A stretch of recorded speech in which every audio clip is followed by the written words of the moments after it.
అదే RTV app వార్తల్ని క్షణాల్లో చదివే అవకాశం ఉంటుంది. ఒక న్యూస్ పేపర్, ఒక టెలివిజన్ ఛానల్ మీ చేతుల్లో ఎప్పుడూ ఉంటాయి. కృష్ణానది భారీ వర్షాలు లంక గ్రామాల రైతులను తీవ్రంగా దెబ్బతీశాయి. ప్రస్తుతం ఏదైతే కృష్ణానదికి భారీ స్థాయిలో వరద వస్తుంది, సుమారు 9.5 లక్షల క్యూసెక్కుల వరద నీరు ప్రకాశం బ్యారేజ్ నుంచి కిందకు ప్రవహిస్తుంది. దీంతో లంక గ్రామాలన్నీ జలదిగ్బంధంలో చిక్కుకున్నాయి. అలాగనే లంక గ్రామాలు చూసుకున్నట్లయితే ప్రధానంగా వాణిజ్య పంటల సాగు అనేది లంక గ్రామాల్లో జరుగుతుంది. లంక గ్రామాల్లో అరటి, కంద, పసుపు, అలాగనే ఏదైతే బొప్పాయి, సో ఇలాంటి పంటలతో పాటు కూరగాయల సాగు కూడా భారీగా ఉంటుంది. వీటికి పెట్టుబడి కూడా భారీ సంఖ్యలో ఉంటుంది. సో భారీ స్థాయిలో ఏదైతే 1,00,000కు పైగా ఒక్కొక్క ఎకరానికి 1,00,000కు పైగా పెట్టుబడి అవుతుంది. అయితే ఇప్పుడు ఈ కృష్ణానదికి వచ్చినటువంటి వరదతో లంక గ్రామాల్లో పూర్తిగా వాణిజ్య పంటలు సాగు చేస్తున్నటువంటి రైతులందరూ కూడా తీవ్రంగా దెబ్బతినే పరిస్థితి. ప్రస్తుతం మనం విజువల్స్లో చూస్తే లంక గ్రామాల్లో పూర్తిగా జలదిగ్బంధంలో చిక్కుకున్నాయి. రోడ్ల మీదనే 8-9 అడుగుల మేర నీరు ప్రవహిస్తుంది. దీంతో పంట పొలాలన్నీ కూడా పూర్తిగా మునిగాయి.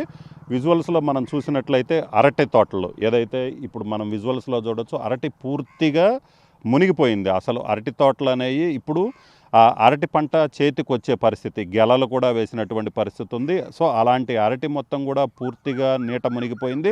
అరటి పంటకు కొంచెం పైన చూసుకున్నట్లయితే బొప్పాయి.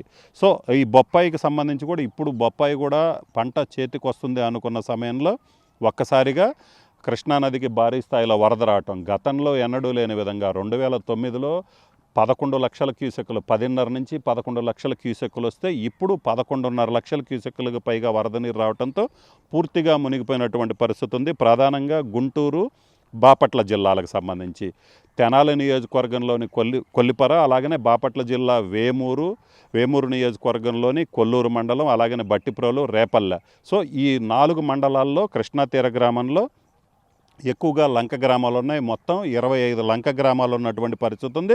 అందుట్లో కొల్లూరు మండలంలో ఎక్కువగా 9 లంక గ్రామాలు ఉన్నాయి. కొల్లిపరలో 5 గ్రామాలు, బట్టిపురంలో ఒక 5, రేపల్లె మండలంలో ఒక 5 లంక గ్రామాలు ఉన్నాయి. సో మొత్తం 25 లంక గ్రామాలు ఉన్నాయి. ఈ లంక గ్రామాలన్నింటిలో కూడా సారవంతమైన మట్టి ఉంటుంది. సో ఇక్కడ వాటర్ ఎప్పుడు అందుబాటులో ఉంటుంది. కృష్ణా తీర ప్రాంతం కావడంతో ఇక్కడ పూర్తిగా వాణిజ్య పంటలు, అలాగనే కూరగాయల పంటలే సాగు చేస్తున్నటువంటి పరిస్థితి.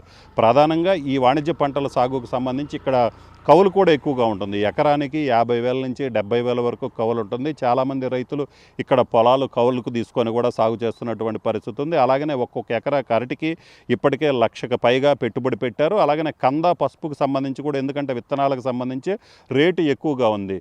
పసుపు వచ్చేసరికి 10,000కు పైగా ఉంది, కంద 13,000కు పైగా ఉంది. ఒక ఎకరా సాగు చేయటానికే 1,00,000కు పైగా ఓన్లీ విత్తనానికే అవుతున్నటువంటి పరిస్థితి ఉంది. సో ఈ నేపథ్యంలోనే ఆల్రెడీ వ్యవసాయం సాగు బిగినైంది. ఇప్పుడు చూసుకున్నట్లయితే భారీ స్థాయిలో వరద వచ్చింది. ఇప్పటికీ 2 రోజుల పాటు పూర్తిగా పంట మొత్తం నీటిలోనే ఉన్నటువంటి పరిస్థితి ఉంది. సో ఇక పంట మీద అయితే మాత్రం రైతులు ఆశ వదులుకోవాల్సినటువంటి పరిస్థితి. ఎందుకంటే ఇప్పటి వరకు కూడా ఇంకా వరద ఉధృతి కొనసాగుతూనే ఉంది. మరొక 2 రోజుల పాటు ఇదే పరిస్థితి ఉంటుంది. పంట పొలాల్లో ఉన్నటువంటి వరద నీరు బయటికి పోవాలంటే మరో 3 నుంచి 4 రోజులు పట్టే అవకాశం ఉంది. కొంత వరద తగ్గినప్పటికీ కూడా పూర్తి స్థాయిలో పంట పొలాల్లో ఉన్నటువంటి వరద నీరు బయటికి పోవాలంటే మరొక 3 నుంచి 4 రోజులు పడుతుందని అధికారులు భావిస్తున్నారు. అలాగనే రైతులైతే మాత్రం ఇప్పటికే తమ పంటల మీద అయితే మాత్రం పూర్తిగా ఆశ వదిలేసుకున్నటువంటి పరిస్థితి ఉంది. ఎందుకంటే 2 రోజుల నుంచి పూర్తిగా నీళ్ళల్లోనే మునిగిపోయింది. మరొక 2 రోజుల పాటు వచ్చే పరిస్థితి లేదు. 2 రోజుల తర్వాత కొంత పొలాల్లోకి వెళ్ళే అవకాశం ఉన్నప్పటికీ కూడా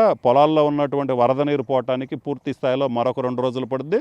సో వారం రోజుల పాటు పంట పొలాల్లో నీళ్లు ఉండటంతో వరద నీరు, ఇక పంట పూర్తిగా చేతికి రానటువంటి పరిస్థితి. మళ్ళీ వ్యవసాయ పనులు, మళ్ళీ విత్తన నాట్ల కాడి నుంచి మళ్ళీ మొదలు పెట్టాల్సిన పరిస్థితి రావడంతో ఇప్పటి వరకు పెట్టిన పెట్టుబడి మొత్తం కూడా పూర్తిగా గంగపాలయ్యేటట్టు రైతులు కూడా ఆవేదన వ్యక్తం చేస్తున్నారు. ఎందుకంటే ఒక్కొక్క ఎకరానికి 1,00,000కు పైగా పెట్టుబడి, ఒక 70,000 రూపాయలు కౌలు.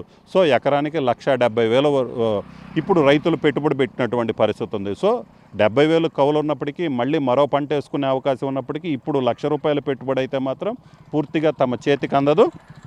సో మొత్తం మీద చూసుకున్నట్లయితే లంక గ్రామాలకైతే మాత్రం కృష్ణానది వరద తీవ్ర ఇబ్బందులకు గురి చేసింది. అలాగనే నష్టం కూడా చూసుకున్నట్లయితే వాణిజ్య పంటలకైతే మాత్రం అపారమైన నష్టం జరిగింది. ఒక్కొక్క ఎకరానికి ₹1,00,000 వరకు నష్టం జరిగినటువంటి పరిస్థితి. మొత్తం ఈ 25 లంక గ్రామాల్లో చూసుకున్నట్లయితే దాదాపు 40,000 ఎకరాల దాకా పంట సాగు చేస్తున్నటువంటి పరిస్థితి ఉంది. ఈ 40,000 ఎకరాల్లో కూడా పూర్తిగా వాణిజ్య పంటల సాగు, అది కూడా భారీ పెట్టుబడులతో సాగు చేస్తున్నటువంటి పరిస్థితి ఉంది. సో ఇప్పుడు పూర్తిగా పంట నష్టపోయినటువంటి రైతులు తమని ప్రభుత్వం ఆదుకోవాలి, ఆదుకున్నట్లయితేనే తాము మళ్ళీ తిరిగి వ్యవసాయంలోకి దిగ్గలం, అలాగనే పంటలు సాగు చేయగలమని కూడా చెబుతున్నటువంటి పరిస్థితి ఉంది. మొత్తం మీద అయితే మాత్రం కృష్ణానది వరద అయితే మాత్రం లంక గ్రామాల రైతులను, వాణిజ్య పంటలను తీవ్ర స్థాయిలో దెబ్బతీసిందనే చెప్పుకోవచ్చు. మరిన్ని వీడియోస్ కోసం ఛానల్ ని సబ్స్క్రైబ్ చేయండి, లేటెస్ట్ అప్డేట్స్ కోసం వాట్సాప్ ఛానల్ ని ఫాలో చేయండి అండ్ లింక్ డిస్క్రిప్షన్ లో ఉంది.